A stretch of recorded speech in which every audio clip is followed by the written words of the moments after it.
गुरुर्ब्रह्मा गुरुर्विष्णुः गुरुर्देवो महेश्वरः गुरुः साक्षात् परं ब्रह्म तस्मै श्री गुरवे नमः। तस्मै श्री गुरवे नमः। इस समय हम अवधूतोपनिषद पढ़ेंगे। उपनिषदों को अंग्रेजों ने दो प्रकार से वर्गीकरण किया है और जो बात अंग्रेज करते हैं वो हमको स्वीकार होती है, जो हम लोग करते हैं उस पर डाउट होता है। तो अंग्रेजों ने कहा उपनिषद दो प्रकार के हैं, एक है मेजर उपनिषद, दूसरे है माइनर उपनिषद।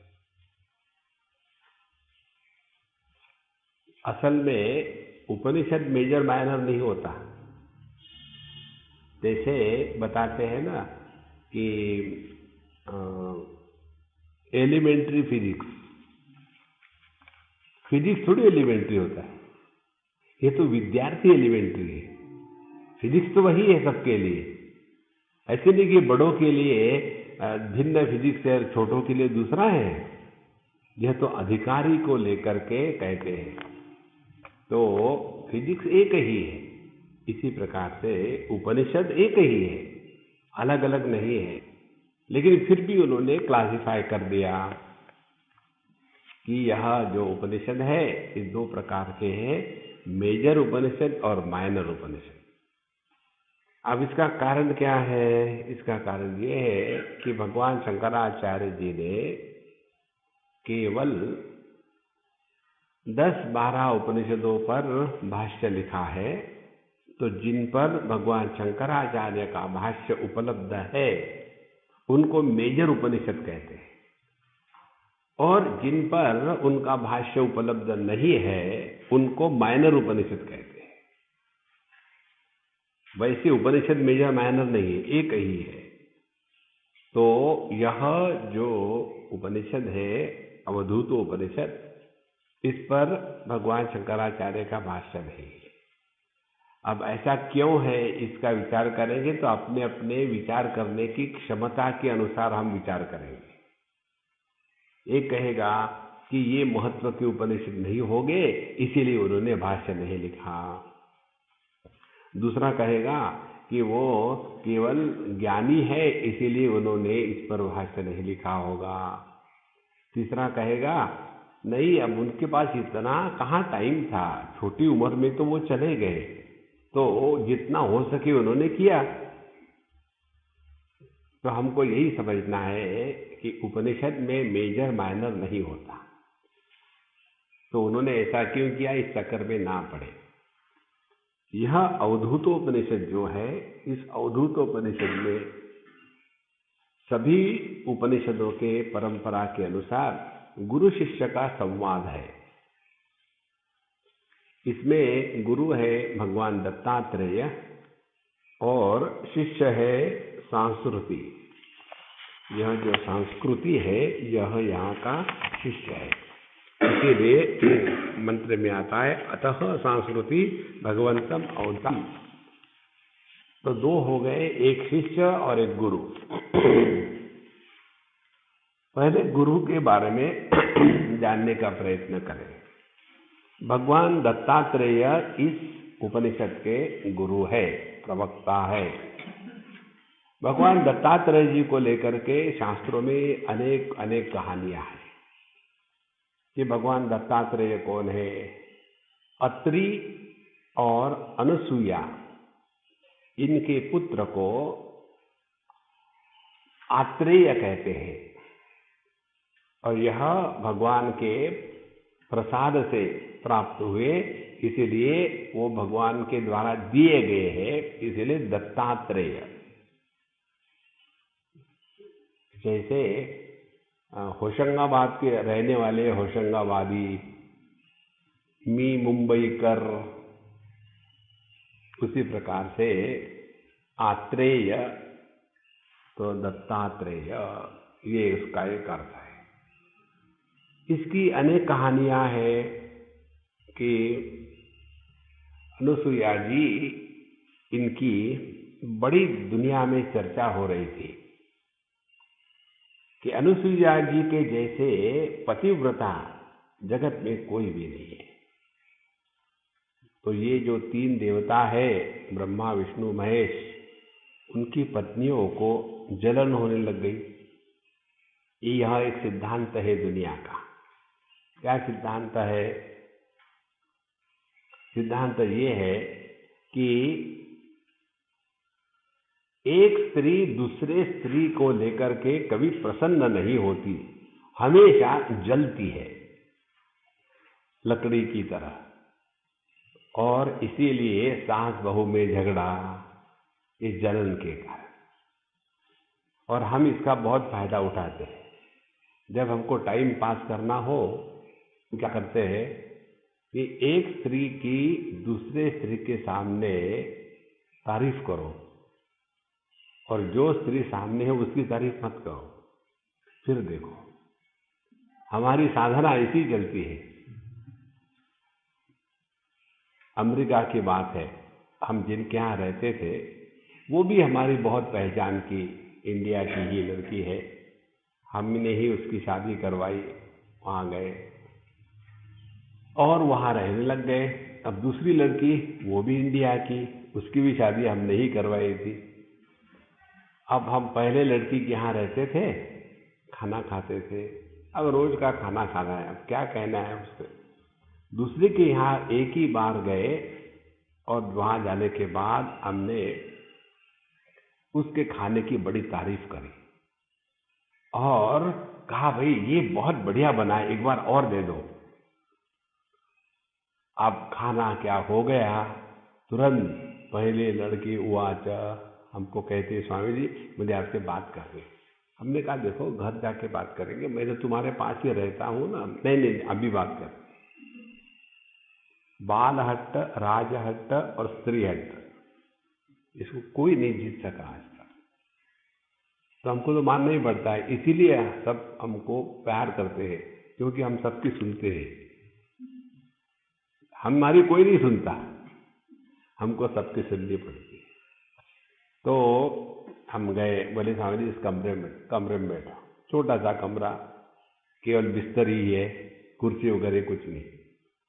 आजकल के कमरों में कुर्सियां नहीं होती, बिस्तर होते। जाके सो और उठो, बीच में बैठ करके अध्ययन करना, इसकी कोई आवश्यकता नहीं।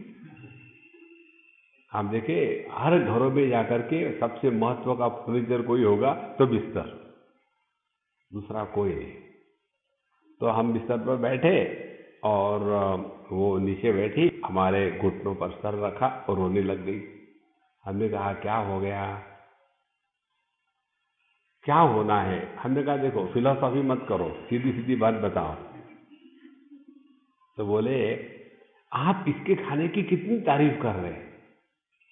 मेरे घर में आप पिछले 15 दिन से एक दिन भी नहीं कहा कि खाना अच्छा बना है। देखो, तो उसके खाने की तारीफ करी, इसका दुख हुआ है या मैं उससे कम हूं? देखो, तो यह जो ब्रह्मा विष्णु महेश है, इनके पत्नियों में आग लग गई। यह अनुसुईया कौन है? पतिव्रता, बड़ी श्रेष्ठ है, हमसे ज्यादा पतिव्रता है। देखते हैं कैसी पतिव्रता है। तो फिर उन्होंने अपने पत्नियों का एक ग्रुप बनाया और कहा, वहां जाओ उनके पास और उसके पातिव्रत्य को भंग करने का प्रयत्न करो। बड़ी पतिव्रता है। तो वहां गए और वहां जाने के बाद भिक्षाम देही, बाबा जी का रूप लेकर के गए। तो तीनों के तीनों बोले, ठीक है बैठिए। बोले, नहीं हम भिक्षा ऐसी नहीं लेंगे, हम भिक्षा लेंगे कि जब अब आप विवस्त्र होकर के हमको खाना खिलाओगी, तब बिना कपड़े के हमको परसना पड़ेगा। बोले, इसमें कौन सी खास बात है, बैठो। और वो खाना लेके आई। जैसे ये विवस्त्र थे, तो उसके पातिव्रत्य के शक्ति के कारण तीनों के तीनों बालक बन गए। अब छोटे बच्चे के सामने माँ को नग्न रहना या कपड़े पहन के रहना कोई फर्क नहीं पड़ता। छोटा बालक है, उसमें तो देहात्म भाव है ही नहीं। जिसमें देहात्म भाव होता है ना, उसके सामने विवस्त्र होना कठिन होता है। अब ये इनको तीनों को बालक बना दिया तो देहात्म भाव खत्म हो गया इनका। अब क्या फर्क पड़ता है वस्त्र युक्त हो या विवस्त्र हो। यही बात आती है सुखदेव जी महाराज की। 12 साल तक वो रहे माँ के गर्भ में, पैदा हुए तो चल पड़े। तो उनके पिताजी व्यास जी को बड़ा दुख हुआ मोह के कारण, मेरा बच्चा जा रहा है मुझे छोड़ करके, अवधूत हो करके। तो उन्होंने चिल्लाया, अरे बेटा तुम कहाँ जा रहे हो। अब उनका देहात्म भाव नहीं होने के कारण सार्वत्म्य भाव था। तो सभी के सभी पेड़ पौधे उन्होंने उत्तर दिया, हाँ पापा। देखो सबके साथ तादात्म्य।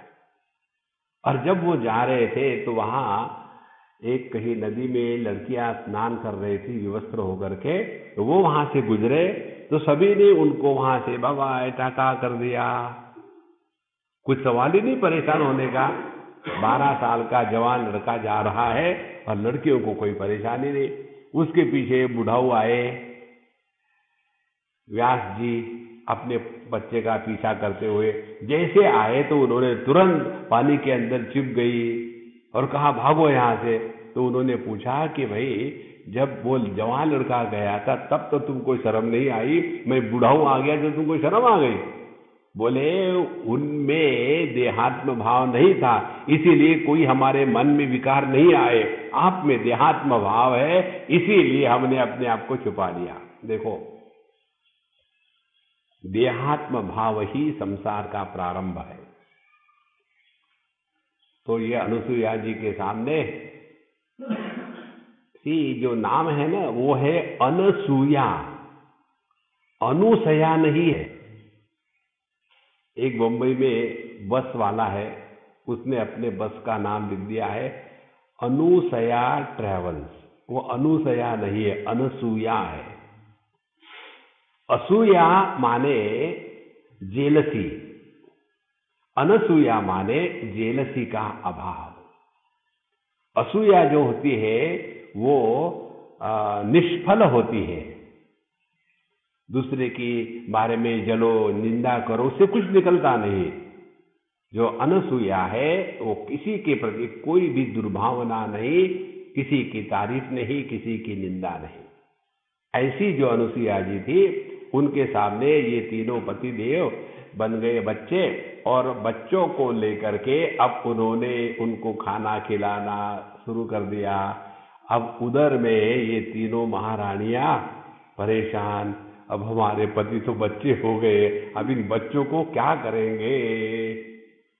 देखो तो फिर उन्होंने कहा कि अब क्या करें। बोले देखो ये तो मेरे बच्चे हो गए, अब तो इनको भी वापस नहीं करूंगी। अब वो तीनों महारानी आकर के परेशान, नहीं नहीं ऐसे मत करना।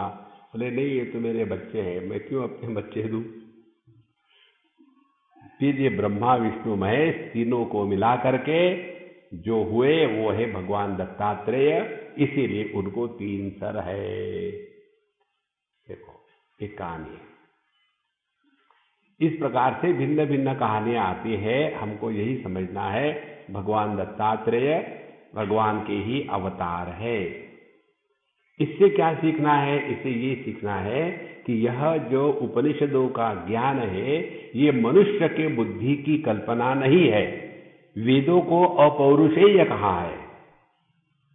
देखो जितना भी ज्ञान है भौतिक जगत का यह पौरुषेय है। चावल से इडली कैसे बनाना ये पौरुषेय ज्ञान है, और गेहूं से पराठा कैसे बनाना ये पौरुषेय ज्ञान है। लेकिन चावल को कैसे निर्माण करना, गेहूं को कैसे निर्माण करना ये मनुष्य की बुद्धि नहीं है। इसी प्रकार से शास्त्रों में जो ज्ञान है जो ज्ञान इंद्रिय, मन और बुद्धि इनके परे जो विषय है, उसके विषय का जो ज्ञान है, उनको वेद कहते हैं। देखो, अतीन्द्रिय विषये वेदाः प्रमाणम, जो विषय इंद्रियों के परे है, उनके लिए जो प्रमाण है, उस प्रमाण को कहते हैं वेद। और वेदों का जो शिरोभाग है, वेदों में जो ज्ञान की पराकाष्ठा है, जो ज्ञान का उच्च बिंदु है, उसको कहते हैं वेदांत, और उसी को कहते हैं उपनिषद। माने इससे और जानने की और कोई बात बचती नहीं, यही अंत है, ज्ञान की सीमा है, अंत माने सीमा, इससे बढ़कर के और कोई ज्ञान नहीं है। तो यह जो दत्तात्रेय जी भगवान है, ये इस उपनिषद के गुरु महाराज है, आचार्य है। दूसरी महत्व की बात, यह दत्तात्रेय भगवान के बारे में एक दूसरी बड़ी सुंदर कथा आती है। उसमें बताते हैं कि परशुराम जी, उन्होंने गुस्से गुस्से में पृथ्वी से 21 बार तक क्षत्रियों का नाश कर दिया, विनाश कर दिया। 22वें बार में जब भगवान रामचंद्र का अवतार हुआ, तो फिर उनसे भिड़ गए। तो जैसे उनसे भिड़ने गए, तो उनका वहां पराभव हो गया। अब पराभव हो गया तो परशुराम जी बड़े फ्रस्ट्रेट हो गए। और जब आदमी अपने असफलता के कारण फ्रस्ट्रेट होता है, तो हिमालय में चले जाता है। ये चले गए मलयगिरी पर्वत पर, फ्रस्ट्रेट होकर के आदमी निकल गए। वहां गए तो वहां एक संत थे, बड़े मस्तराम पड़े हुए थे। जैसे उनके संपर्क में गए, इनके मन के सभी विक्षेप, सभी कष्ट, दुख, मान, अपमान, हानि, लाभ, सब एकदम शांत हो गया। और उनको आश्चर्य लगा कि मैं इतना विक्षेपित होकर के यहां आया, ये क्या जादू हो गई। आपने कभी अनुभव किया होगा ऐसा? कई बार हम किसी साधु संत के या किसी पवित्र स्थान पर जाते हैं, तो वहां मन बिना किसी प्रयत्न से एकदम शांत हो जाता है। तो उन्होंने पूछा कि महाराज, ये मुझे जो अनुभव है, ये क्या है, समझ में नहीं आ रहा। बोले, इसी को ब्रह्मानंद कहते हैं। बोले, ब्रह्मानंद क्या है, जरा ठीक से समझाओ। आप ठीक से समझा नहीं रहे, केवल नाम बता दिया। तो उन्होंने कहा, देखो बेटा, तुम बड़े इंटेलिजेंट हो, मैं तो गांव का गंवार हूं, मैं तुमको कैसे बता सकता हूं। तुम ज्यादा ही विचार करने वाले हो, इसीलिए तुम इंटेलिजेंट गुरु के पास जाओ। और फिर उन्होंने उनको भेजा भगवान दत्तात्रेय के पास। तो भगवान दत्तात्रेय ने फिर क्या किया, परशुराम जी को पहले तैयार किया। ये मूल भेद होता है, जो अवधूत होते हैं और जो आचार्य होते हैं, इनकी शिक्षा प्रणाली में। अवधूत जब बताते हैं तो वो शब्दों से नहीं बताते, वो अनुभूति के माध्यम से बताते हैं। तो वो अनुभूति प्रदान करने के लिए एक परिस्थिति विशेष निर्माण करते हैं, और उस परिस्थिति विशेष में बैठ करके फिर व्यक्ति को तत्व का अनुभव होता है, और फिर बताते, ये जो है ना, इसको कहते हैं ब्रह्मानंद। तो वो चले गए। और ये अवधूतों के साथ कौन रह सकता है? जिसने अपने बुद्धि का समर्पण किया है। जो लॉजिक और आर्ग्यूमेंट में लगते हैं ना, वो ऐसे अवधूतों के पास नहीं जा सकते। देखो, शिरडी साईं बाबा के पास अभी लाखों लोग जाते हैं। जब वो थे, उस समय मुट्ठी भर भी लोग नहीं थे उनके पास, क्योंकि उनका जो व्यवहार था, वो व्यवहार सामान्य व्यक्ति के लिए संभव नहीं है उनके साथ रहना। वो रहेंगे, वो फटी पुरानी मस्जिद में या कभी चावड़ी में, ना वहाँ फ्लोरिंग है, उनको तो कुछ फर्क पड़ता ही नहीं। वहाँ बिच्छू है, सांप है, और कहेंगे तुम वहाँ जाके रहो। अरे वहाँ जाके रहो, मरना है क्या? लेकिन यह जो समर्पण करने की क्षमता उन्हीं की होती है जिन्होंने अपने बुद्धि को प्रभु के चरणों में अर्पण कर दिया है। इसीलिए हमारे सिद्धांत में ये बात है कि भगवान यदि किसी को परेशान करना चाहता है ना, तो एक छटाक बुद्धि खोपड़ी में ज्यादा दे देता है। जितनी आवश्यकता है उससे थोड़ी ज्यादा बुद्धि दे देता है, और फिर ये आदमी जिंदगी भर अपने ही बुद्धि के कारण दुखी रहता है। क्यों क्यों क्यों क्यों क्यों? एक मुझे मिलने के लिए सज्जन आए, 15 दिन तक मुझे परेशान किया। 10 उनकी ईमेल, हर बार प्रश्न, फिर पता नहीं उनको मेरा फोन नंबर कहाँ से मिला, इसीलिए मैं किसी को देता नहीं। फिर दुनिया भर के फोन, एक के बाद एक, फिर SMS, अरे राम राम राम। और हमको किसी की ईमेल भी हम पढ़ते तो हमको पता चल जाता है कि ये क्या प्रॉब्लम है इसकी, तो हमने उसका फिर ईमेल का उत्तर देना बंद कर दिया। फिर भी वो आ गए मिलने के लिए। हमने कहा तुम्हारी परेशानी ये है कि कोई तुमको नहीं चाहता, तुम्हारे पत्नी ने तुमको तिरस्कृत किया है, अपमान करती है, तुम्हारे बच्चों ने तुमको राइट ऑफ किया है, तुम्हारे कोई दोस्त नहीं है, और तुम हमेशा जिद्दी रहते हो, जिसको तुम डिप्रेशन कहते हो। स्वामी जी आपको तो सब मालूम है, क्या करूं? हमने कहा 2 बातें, डिस्कशन और आर्ग्यूमेंट बिल्कुल मत करना, मेरे से और किसी से भी। अगली बात, यहाँ से छोटी छोटी बातें और मौज में रहो, ये 2 CD ले लो MP3, और हर एक लेक्चर को 6-6 बार सुनो, और बात मत करना इसके बारे में मेरे से या किसी से। देखो, लेकिन ऐसा क्यों होता है? क्या ये योग्य नहीं है? पति ने पत्नी से अपेक्षा नहीं रखनी तो किससे रखनी है? अरे राम राम, यही तो सब संसार शुरू हो जाता है। इसीलिए इंटेलेक्चुअल जो होते हैं ना, वो अध्ययन बहुत करेंगे, खूब पढ़ेंगे, दुनिया भर की चीजें पढ़ेंगे, सब महात्माओं को पढ़ के रख देंगे, और फिर महात्माओं के सामने चैलेंज के रूप में रहेंगे, मुझे बदला के दिखाओ। तो परशुराम जी को कहा कि भाई तुम बड़े इंटेलिजेंट हो, क्योंकि तुम तो सबका नाश करने वाले थे ना, मैं नहीं चाहता कोई भी क्षत्रिय रहे, ये दुनिया जिसे बनाई है उसको समझ नहीं है। तो दत्तात्रेय भगवान के पास गए। अब दत्तात्रेय भगवान की विशेषता ये है कि वे अवधूत भी है और ज्ञानी भी है। देखो इतना फर्क है। अवधूत और ज्ञानी होने से ही उन्होंने इस प्रकार का उपदेश दिया है। केवल अवधूत होते और उनके पीछे ज्ञान की परंपरा नहीं होती तो इस प्रकार का विचार उनके मुख से नहीं आता। आप देखो, कितने भी महात्माओं की पोथी पढ़ लो, आप साईं बाबा की पढ़ लो या किसी की पढ़ लो, उनमें उन्होंने इस प्रकार के उपदेश कहीं दिए हुए ऐसा नहीं दिखता, क्योंकि सुनने वाले भी नहीं होते ना।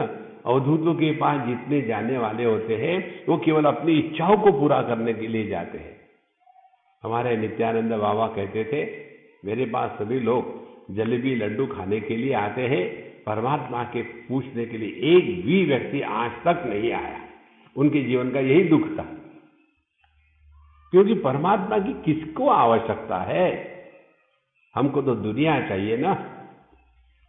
तो जब पहुंचे परशुराम जी भगवान दत्तात्रेय के पास, तो भगवान दत्तात्रेय ने समझ लिया अभी इसका मन बहुत चंचल है। चंचल मन को एकाग्र पहले करने के लिए इसको कुछ काम धंधा देना चाहिए। तो क्या काम धंधा देना चाहिए? जो चंचल मन वाला होता है ना, उसको कहो ना शांत रहो, तो वो कहेगा इनको कुछ मालूम नहीं ना, इसलिए ऐसा कह रहे हैं। तुम साक्षात ब्रह्म हो। इनको क्या मालूम है मैं क्या हूं? 100 चूहे खा के बिल्ली हज चली, वैसा मैं हूं, और ये कहते तुम साक्षात ब्रह्म हो। मुझे लगता है कि इस महात्मा को कुछ आता नहीं ना, इसीलिए मुझे ब्रह्म करके एकदम कटवा रहे हैं। इनको भी कुछ नहीं आता होगा, क्योंकि बिना साधना किए कैसे अनुभव हो सकता है तत्व का? तो साधना तो करनी चाहिए ना। जिनको करने का रोग है उनको महात्मा लोग कर्म और उपासना का उपदेश करते हैं। तो उनको इस करने के रोग से, पहले उन्होंने कर्म तो कर लिया, 21 बार क्षत्रियों का नाश कर लिया, राम जी से उनका पराभव हो गया। अब कर्म का फल उनको मिल गया कि कर्म में किसी को भी सफलता परिपूर्णता नहीं मिलती, ये कर्म का फल मिल गया था। अब कर्म से तो उपरत हो गए, लेकिन कर्म से उपरती डिप्रेशन है कि डिस्पैशन है? देखो, तो उनमें तो डिप्रेशन आया था ना। तो ये जो डिप्रेस लोग होते हैं उनको कुछ ना कुछ करने को लगाना है मानसिक स्तर पर, क्योंकि डिप्रेशन यह मानसिक व्यथा है। और इसीलिए उपासना में उनको बताते हैं, देखो तुमने ठीक कहा, तुम बहुत इंटेलिजेंट हो, इसीलिए तुमको ये समझ में आता है, सबके समझ में नहीं आता। क्या? उस परमात्मा की प्राप्ति करनी हो जो सबसे श्रेष्ठ है, क्या उस सबसे श्रेष्ठ वस्तु की उपलब्धि के लिए कुछ करना नहीं पड़ेगा? ये कैसे हो सकता है? जितनी उपलब्धि श्रेष्ठ होगी उतनी साधना कठिन होगी। हाँ, मैं तो यही तो कह रहा था, लेकिन उनको समझ में नहीं आया था। नहीं बेटा, तुम बड़े इंटेलिजेंट हो, तुम ठीक कह रहे हो। अब उसको चढ़ा दिया पेड़ पर और कहा देखो अब साधना करनी पड़ेगी, तब जाकर के तुमको वैसा ब्रह्मानंद मिलेगा। फ्री में नहीं मिलता। There is no free dinner in this world, you have to pay for that. हाँ, इस महात्मा को पता है, उसको कुछ पता नहीं। और फिर उन्होंने बताया, वहां से एक पत्थर लिया, देखो बेटा ये त्रिपुरा देवी है, और जब प्रार्थना करते हैं ना तब प्रश्न नहीं पूछते। प्रश्न पूछने से उपासना खंडित हो जाती है। तुमने कभी प्रश्न पूछा क्या कि ये सिद्ध करो कि ये मेरी मां है? नहीं। जो श्रद्धा का क्षेत्र है उसमें श्रद्धा ही करते हैं, उसमें इंक्वायरी नहीं करते। अच्छा, तो ये त्रिपुरा देवी है, इनकी उपासना करो। और फिर भगवान दत्तात्रेय ने उनको उपासना करने की विधि बताई। अमुक अमुक स्थान पर चले जाओ, उनको रखो, वहाँ बढ़िया चबूतरा बनाओ और छोटा सा मंदिर बनाओ, उनको मंदिर में रखो और उनको रोज गर्म पानी से नहलाना, ठंडे से मत नहलाना, उनको बढ़िया खाने को देना, उनको बढ़िया वस्त्र देना, एक जगह रखना, पूजा पोथी नियम से करना। तो ये तुमको कम से कम 12 साल से ज्यादा करना है, तब जाकर के साधना होती है। और तुम्हारा क्या है? तुमको ठंडे पानी से नहाना, उनको एक जगह बिठाना, तुम उसके अगल बगल में प्रदक्षिणा करते रहो। पहली प्रदक्षिणा होगी 108 बार, 108 बार प्रदक्षिणा करना है, 108 दिन। फिर 216 बार प्रदक्षिणा करनी है, 216 दिन, बिल्कुल याद रखना। इस प्रकार से तीसरे बार फिर 540 बार प्रदक्षिणा करनी है, 540 दिन। ऐसा करते करते तुमको रोज प्रदक्षिणा करनी है। जप करना है, मैं तुमको जप लिख देता हूँ। खाना केवल घास उगा करके ही खाना है, मिर्च मसाले तड़के पापड़ आचार नींबू कुछ नहीं खाना। तपस्या करो। अब मुन्ना भाई लग गए, अब ऐसे लग गए एक दिन 12 साल पूरे हो गए, एक दिन उनके दिमाग में आया, यार मैं क्या कर रहा हूं। मैं कहता हूं कि ये त्रिपुरा देवी है, वो तो पत्थर बैठा हुआ है, उसको कोई फर्क ही नहीं पड़ता। मैं कहता हूं कि इसको गर्म पानी से नहलाओ, मैं अपना ठंडे पानी से मर रहा हूं और ये गर्म पानी से नहाए जा रहे हैं। इनके खाने के लिए बड़े पकवान न बन रहे, मुझे खाने के लिए कहां से। तो ये आराम से बैठे और हमको चक्कर काटे जा रहे हैं।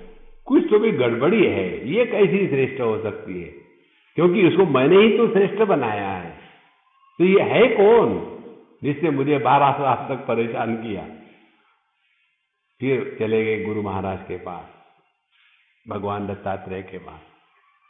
भगवान, मुझे तो लगता है, क्षमा करना, आपको बुरा लगेगा, आपने मेरे लाइफ के 12 साल बर्बाद किए। बोले कैसे? 12 साल तक जिस त्रिपुरा देवी के चक्कर आपने मुझे कटवाए, ये त्रिपुरा देवी है कौन? मैं खामोखा भटकता रहा। बोले देखो बेटा, ये तुमने जो उपासना करी ना, ये व्यर्थ नहीं गई। पहले तुम्हारे अंतःकरण में जिज्ञासा नहीं थी, अब तुम्हारे अंतःकरण में जिज्ञासा प्रकट हो गई कि यह देवी जिनकी मैं उपासना कर रहा हूं, जिनके शक्ति के द्वारा मैं पूरे जगत में ये करूंगा वो करूंगा, ये करने जा रहा हूं, ये त्रिपुरा देवी कौन है, यह जिज्ञासा तुम्हारे मन में प्रकट हो गई और इसीलिए यह उपासना व्यर्थ नहीं हुई। देखो, तो व्यक्ति के जीवन में जब तक के जिज्ञासा प्रकट नहीं होती, तब तक के तत्व का चिंतन, तत्व क्या है इसके बारे में मन नहीं। फिर विचार यही आते हैं, ये करके क्या मिलेगा। देखो, समझो हमने भगवान का नाम लिया तो क्या मिलेगा। समझो हमने गंगा जी में जाके डुबकी लगाई तो क्या मिलेगा। एकादशी करी तो क्या मिलेगा। ये जो क्या क्या क्यों क्यों मैं वाय है ना, ये सब शांत जब तक नहीं होगा तब तक के तत्व चिंतन में नहीं हो सकता व्यक्ति प्रवृत्त। इसीलिए कर्माणि चित्त शुद्ध्यर्थम एकाग्र्यार्थम उपासनम। और जब चित्त में एकाग्रता आ गई तब वहां तत्व जिज्ञासा प्रकट हो जाती है। और जब तत्व जिज्ञासा प्रकट हो जाती है तो तद्विज्ञानार्थम गुरुमेवाभिगच्छेत् समित पाणिहि श्रोत्रियम ब्रह्मनिष्ठम। उस समय श्रोत्रिय जिन्होंने शास्त्रों का गुरु परंपरा से अध्ययन किया हो और जिन्होंने उस ज्ञान को अपने जीवन में उतारा हो, ऐसे जो शास्त्र के द्वारा पठित है, श्रवण किया है, मनन किया है, निधिध्यासन किया है, जो हमारे ही जैसे साधारण थे, लेकिन जिन्होंने शास्त्रों के अध्ययन से अपने आप को बदल दिया है। जैसे हमने आपको बताया ना, कल की जो कहानियां पढ़ रहे थे, जो गणेश अवधूत के बारे में, गणेश प्रसाद रस्तोगी, तो एक साधारण व्यक्ति गृहस्थ, लेकिन कैसे वो लग गए इसमें कि जैसे जैसे उन्होंने वेदांत का श्रवण करते गए वैराग्य प्रकट हो गया। जब होता तो चले जाते, फिर वापस आ जाते, फिर चले जाते, लेकिन उनको गुरु का उपदेश नहीं मिला था। फिर उन्होंने जब अखंडानंद जी को उस समय पूछा, पंडित जी ये मेरा वैराग्य टिकता क्यों नहीं, भगवान के प्रति प्रेम जागृत क्यों नहीं होता, तब उन्होंने क्या बताया कि देखो मैं तुमको बताता हूं जो विष्णु पुराण में बताया है, दुनिया की निंदा करना छोड़ दो और अपना जीवन ऐसा बनाओ कि लोग ही हमको कहे कि तुम चले जाओ यहां से। देखो, तो दो प्रकार की बातें हो गई। या तो समझदारी से निकल जाओ दुनिया से, लोगों ने हमको कहना पड़े कि महाराज जी आप अब हमारे घर से जाने के कितने पैसे लेते हैं, अब जाओ ना, ये कहने के पहले निकल जाओ। अब यही बात जीवन में है। हम अपने बच्चों में, माता पिता में, भाई बहनों में और दुनिया के लोगों में इतना इन्वॉल्व हो जाते हैं, कोई आवश्यकता नहीं। जो जैसा है वैसा ठीक है, अपनी साधना में लगे रहो, ना किसी से दोस्ती करनी है, ना किसी से दुश्मनी करनी है। यह बात जब समझ में आ जाती है तब हमारे हृदय में अब तत्व जिज्ञासा प्रकट हो गई। तो उन्होंने इस प्रकार से तत्व जिज्ञासा प्रकट हो गई, तो फिर उनको बताया कि देखो, तुम्हारी ये जो उपासना थी ना 12 साल की, वो नष्ट नहीं हुई, इसी के कारण तुम्हारे हृदय में तत्व जिज्ञासा हुई। अब इसके बाद मैं तुमको बताऊंगा वो जो ब्रह्मानंद था वो क्या था, कैसा था, कहाँ था। उसके पश्चात उन्होंने कहानियों के माध्यम से बताना शुरू कर दिया। जो दत्त भार्गव संवाद या जिसको त्रिपुरा रहस्य यह ग्रंथ कहते हैं, इस ग्रंथ में अनेक कहानियां हैं और उस कहानियों में गुरु जो है वो भगवान दत्तात्रेय है और शिष्य है परशुराम जी। इसी प्रकार से यहाँ गुरु भगवान दत्तात्रेय है और शिष्य है संस्कृति। तो यह जो उपनिषद है इसे हमको बड़े श्रेष्ठ गुरु महाराज भगवान दत्तात्रेय है और उन्हीं की कृपा से संस्कृति को यह उपदेश हुआ। इसी को हम अपने जीवन में उतारेंगे तो हमारा भी उद्धार हो सकता है। इसीलिए यह उपनिषद जिसमें अवधूत का जीवन और ज्ञान की पराकाष्ठा, इन दोनों का समन्वय हुआ है। नहीं तो कई बार क्या हो जाता है, व्यक्ति केवल शब्द के भंडार में ही छिप जाता है, जिसको कहते हैं पांडित्य। केवल पांडित्य में ही फंसे रहना माने दुनिया के उद्धार के लिए निकल पड़ना। ये बात हमको स्वामी अखंडानंद से मिली है। हम आपको बताएं, उन्होंने एक बार हमको कहा, जब हम कह रहे हैं उनको कि महाराज जी हमको जाना है, हमारे प्रवचन है, ऐसा ऐसा है, तो उन्होंने कहा कि देखो, अद्वैत की यदि निष्ठा तुम्हारी पक्की है तो तुम्हारे द्वारा यह धर्म प्रचार का कार्य, समाज सेवा का कार्य कभी नहीं हो सकता। देखो, इस चक्कर से तुम कभी नहीं अपने आप को लगाओगे, अपने आप तुम्हारा विड्रॉल हो जाएगा। अब देखो, उनके ही शब्द है, कितना भी हम प्रयत्न करें हमारी उसमें प्रवृत्ति होती ही नहीं। पहले बहुत किया हमने, बच्चों के कैंप है, ये स्कूल में जाना, बच्चों को सिखाना होगा, सब कुछ धंधे कर लिए, उसमें कभी भी प्रवृत्ति नहीं होती। देखो, इसीलिए भगवान रमण महर्षि के पास देश प्रेमी महात्मा गांधी इत्यादियों के शिष्य पहुंच गए कि महाराज आप अपने शिष्य को कहो कि ये देश के स्वतंत्रता के लड़े में आप कूद जाओ हमारे साथ, यहाँ बैठ के क्या होना है। तो उन्होंने पूछा, तुमने कभी सिनेमा देखा है क्या? अब देखो, जो आदमी देश प्रेम, देश का स्वातंत्र्य, ऐसे दिव्य भव्य विचार लेके उनके पास आए, और वो तो केवल लंगोटी पहनते थे। उन्होंने पूछा कि तुमने कभी सिनेमा देखा है क्या? तो लगा होगा कि ये जरा आउट ऑफ माइंड है, समझ में नहीं आया।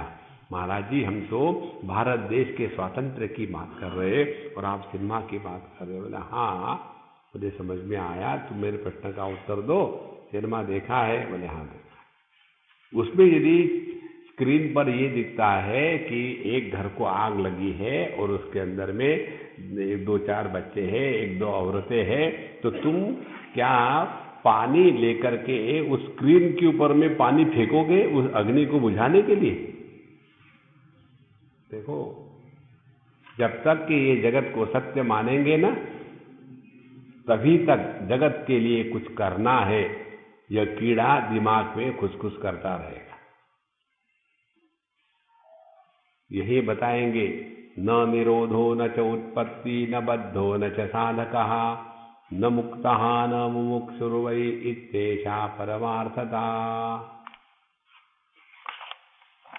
इसीलिए यह जो करने का रोग है, इस करने के रोग से छुटकारा पाने के लिए भगवान हमारे जीवन में ऐसे प्रसंग लाते हैं कि जिनका हमने भला किया है वही हमारा सत्यानाश करने के पीछे तुले रहते हैं। तब व्यक्ति को समझ में आता है हमने इनका इतना किया, लेकिन देखो अब ये हमको ही मारने पर तुले हैं। इसका तात्पर्य अब जगत से उपरत हो जाओ, बहुत कर लिया दुनिया। दूसरी बात, उपरत हो गए, लेकिन ये उपरत ही फ्रस्ट्रेशन की है, डिस्पैशन की नहीं है। तो फ्रस्ट्रेशन को डिस्पैशन में कन्वर्ट करने के लिए उपासना की आवश्यकता है। जीवन में उपासना अत्यंत आवश्यक है। एक हम आपको उपासना की बात बताते हैं। एक हमारी अम्मा है, बहुत बूढ़ी है, शी मस्ट बी नाउ 92-94। उनके जैसी अम्मा बहुत कम होगी। जब वो जवान थी, उनके 2 बच्चे, लड़का एक लड़की, और लड़का लड़की स्कूल में थे। उसी समय उनके पतिदेव की मृत्यु हो गई। तो उन्होंने अपनी हिम्मत नहीं छोड़ी, और ये बात है 1930-35 की। तो उन्होंने हिम्मत नहीं छोड़ी। उस समय उन्होंने, पढ़ी लिखी नहीं थी, तो उन्होंने प्राइवेटली मैट्रिकुलेशन किया, फिर कॉलेज किया इंजीनियरिंग, फिर एमई किया। जो उनकी इंस्टीट्यूशन थी उसको चलाना शुरू किया। उन्होंने इंजीनियरिंग पर, मैकेनिकल इंजीनियर पर पुस्तक लिखी। उनकी पुस्तक पूरे देश में टेक्स्ट बुक के रूप में स्वीकृत हुई। देखो कितनी जबरदस्त व्यक्तित्व होगा। और खूब वेदांत का अध्ययन और स्टडी क्लासेस लेना, युवा केंद्र को लेना, सत्संग में जाना, बड़ा दिव्य व्यक्तित्व। एक दिन उनकी लड़की ने मुझे कहा कि स्वामी जी, पता नहीं मम्मी को क्या हो गया, एकदम डिप्रेशन में चली गई। उनको एक भी कॉन्फिडेंस नहीं रहा। जिन्होंने इतने आत्मविश्वास के बल से इतना सारा एम्पायर खड़ा किया, हमको पढ़ाया, हमारे लिए तो आदर्श मम्मी ही है, लेकिन वो ऐसी डिप्रेशन में चली गई, पता नहीं क्या करे। हमने कहा पहली बात, उनको साइकियाट्रिस्ट के पास मत ले जाओ। फिर हमने कहा हमको खाना खिलाओ, हम बात करेंगे। हम उनके यहाँ खाना खाए और बाद में अम्मा के साथ बैठे, और हमने उनको कहा कि अम्मा एक बात पूछूं, आपने इतना वेदांत का अध्ययन किया है, इतना स्टडी क्लासेस चलाती हो, गीता पढ़ाती हो, उपनिषद पढ़ाती हो, और इतने भिन्न भिन्न यंग लड़कों के क्लासेस लेती हो, मुझे सिंसियरली बताओ, इतने तुमने किया, क्या तुम्हारे हृदय में कृतकृत्यता का अनुभव प्रकट हुआ क्या? तो वो एकदम रोने लग गई, बोले नहीं स्वामी जी। अब हमने कहा देखो, अब इसके बारे में विचार मत करो, हम आपसे बात करेंगे 2 कंडीशन पर, नो डिस्कशन नो आर्ग्यूमेंट। बोले ठीक है सर। और फिर हमने कहा ये ले लो पोथी, शिरडी साई बाबा की पोथी, वो महाराष्ट्रियन है तो मराठी पढ़ सकती है। हमने कहा ये शिरडी साई बाबा की पोथी है, रोज एक अध्याय पढ़ो, सामने एक फोटो रखो और रोज एक अध्याय पढ़ो, बाकी कुछ मत पूछो इसके बारे में मुझे, सिर्फ ये करो, देखो क्या होता है। और उन्होंने धीरे धीरे धीरे कर लिया। उसमें 53 चैप्टर्स है। एक बार उनका पारायण हो गया, फिर दूसरे बार, और जैसे पारायण हो रहे थे धीरे धीरे उनमें परिवर्तन आने लग गया। और फिर उन्होंने स्वयं मुझे फोन किया, स्वामी जी आप हमारे यहाँ आइए, अब मुझे कुछ आपसे बात करनी है। एकदम पूरा परिवर्तन जीवन में। और फिर उन्होंने ही फिर शिरडी साई बाबा की पोथी पर यज्ञ करना शुरू कर दिए, सामूहिक पारायण शुरू कर दिए एट द एज ऑफ 80-85। तो उनमें कमी क्या थी? उपासना रहित जो ज्ञान होता है वो बोझा होता है, क्योंकि वह ज्ञान रिसीव करने के लिए जिस उपकरण की आवश्यकता है वह उपकरण तैयार होता है उपासना के द्वारा। इसीलिए जीवन में उपासना बहुत महत्व की है। तो जैसे जैसे उपासना परिपक्व होगी आप सहजता से तत्व में रहोगे, फिर आपको बाहर के आलंबन की आवश्यकता नहीं है। नहीं तो केवल अध्ययन किया हो और उपासना नहीं करी हो तो व्यक्ति को उस ज्ञान का बोझा हो जाता है, और उस ज्ञान के बोझे को ही कहते हैं पांडित्य। ये मालूम है कैसा है? अब हमको प्रूफ रीडिंग की आदत पड़ी है, रोज दिन भर यही काम करते हैं। हम कहीं भी जाएंगे तो हमको वो वाक्य नहीं पढ़ते हैं, हम प्रूफ रीडिंग करते हैं। देखो इन्होंने यहां श्रद्धा का जो स्पेलिंग है गलत लिखा है। श्रद्धा में द ऊपर होता है, ध नीचे होता है। इन्होंने ध ऊपर नीचे लिखा है, द नीचे लिखा है। ऐसा लिखा ही नहीं जाता है श्रद्धा। अब वो श्रद्धा को तो हमने छोड़ दिया और उसका प्रूफ रीडिंग करने लग गए। इसी प्रकार से जिन्होंने केवल शब्द ज्ञान को इकट्ठा किया है और जिनका हृदय इस उपासना के द्वारा योग्य नहीं बना है, उनके जीवन में शास्त्रों के अर्थ प्रकट नहीं होते, शास्त्रों का केवल आवाज प्रकट होता है।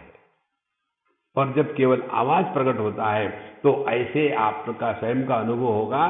तो ऐसे लोगों को सुनो तो उसका प्रभाव अपने हृदय पर नहीं पड़ता, क्योंकि उनके शब्दों के साथ अर्थ जुड़ा नहीं होता।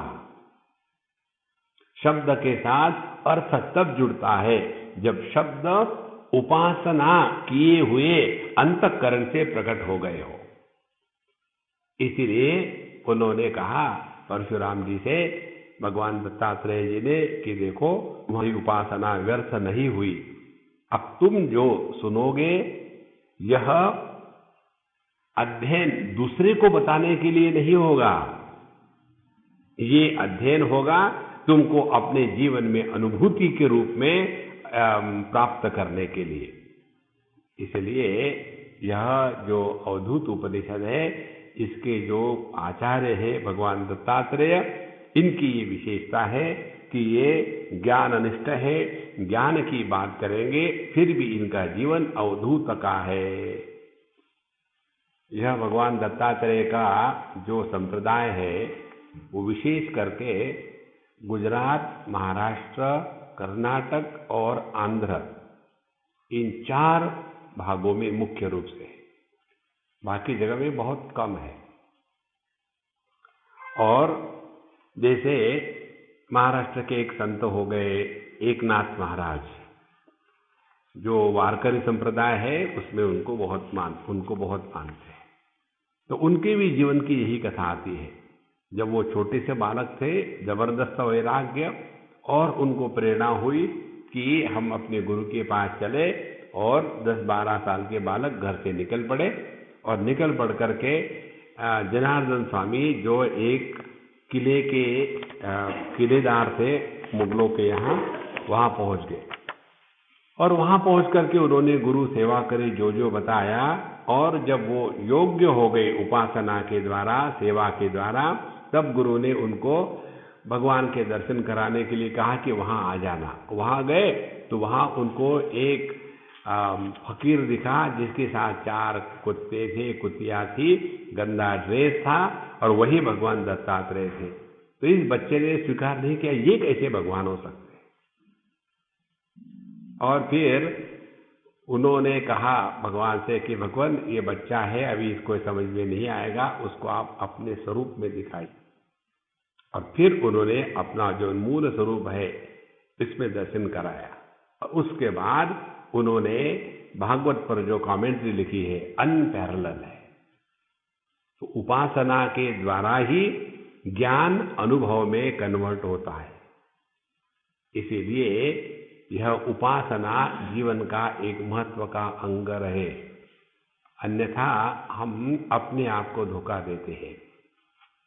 उपासना के द्वारा मनुष्य नियमित होता है, नियंत्रित होता है। जैसे एकादशी के दिन हम नहीं खाएंगे, तो यदि ऐसा प्रसंग आया कि एकादशी हो और आप ऐसे स्थान पर हो कि आपको जो चाहिए वो मिलता नहीं, तो उपवास करोगे। उस समय पता चलता है कि हमारा समर्पण कितना है। तो अपने अंदर की शक्ति को जागृत करने के लिए उपासना होती है। तो ऐसे भगवान दत्तात्रेय महाराज ने इस उपनिषद में संस्कृति को उपदेश किया है, और यही उपदेश हम अपने जीवन में उतारने के लिए इसका अध्ययन कर रहे हैं। सभी उपनिषदों के जैसा ये भी कृष्ण यजुर्वेद का उपनिषद होने से इसके पहले वही शांति पाठ है। इसका अर्थ आप सबको पता है, फिर भी हम अपने समझ के लिए इसका चिंतन करेंगे। ओम सहनाववतु सहनाववतु सहनौ भुनक्तु सह वीर्यं करवावहै तेजस्विनावधीतमस्तु मा विद्विषावहै तमस्तु मा विद्विषावहै। ओम शांति शांति शांति।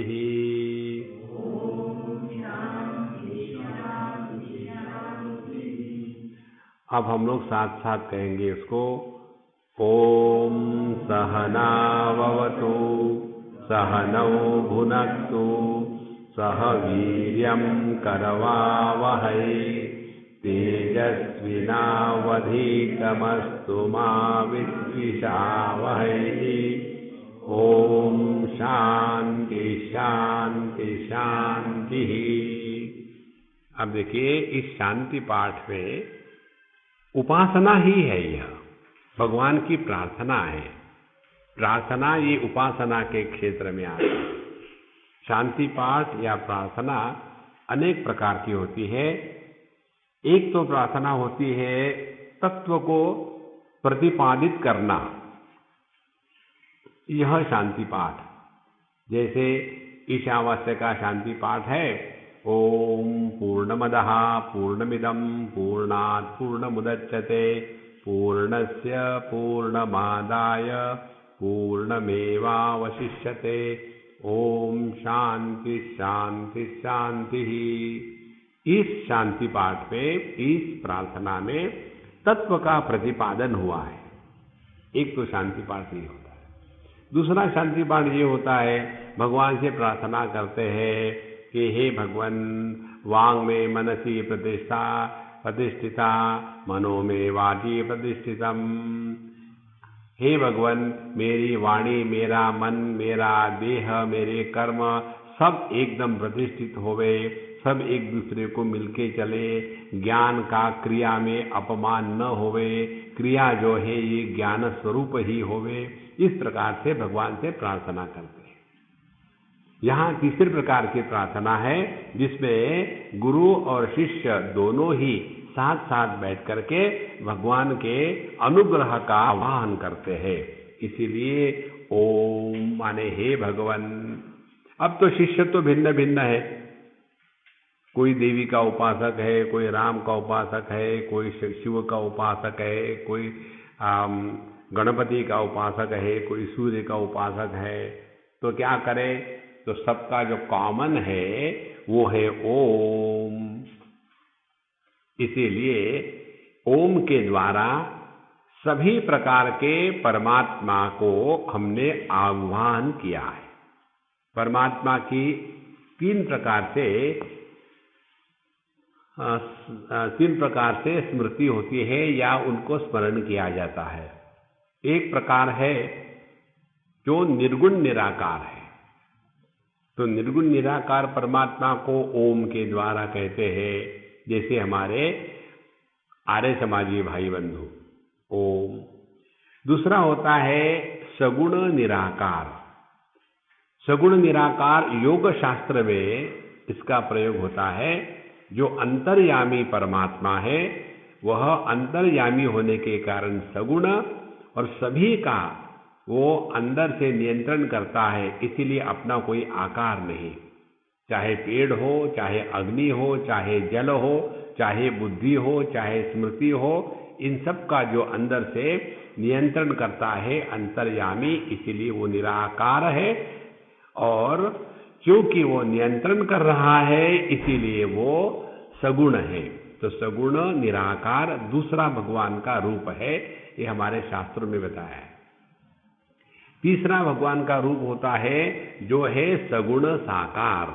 सगुण साकार माने भगवान कृष्ण, भगवान राम, देवी या शिव जी इत्यादि।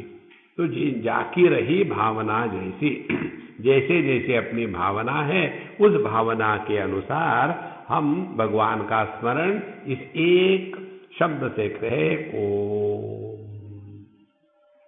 तो हे भगवान, इसमें 5 प्रार्थनाएं करिए। पहली है ओम सहनाववतु। इसको ठीक से तोड़ेंगे तो इसका स्पष्ट शब्द होगा ओम सह नौ अवतु। 9 के बाद अ आने से वो हो जाता है, इसीलिए ओम सहनाववतु। तो ये वो शब्द नहीं है, ये अ शब्द है।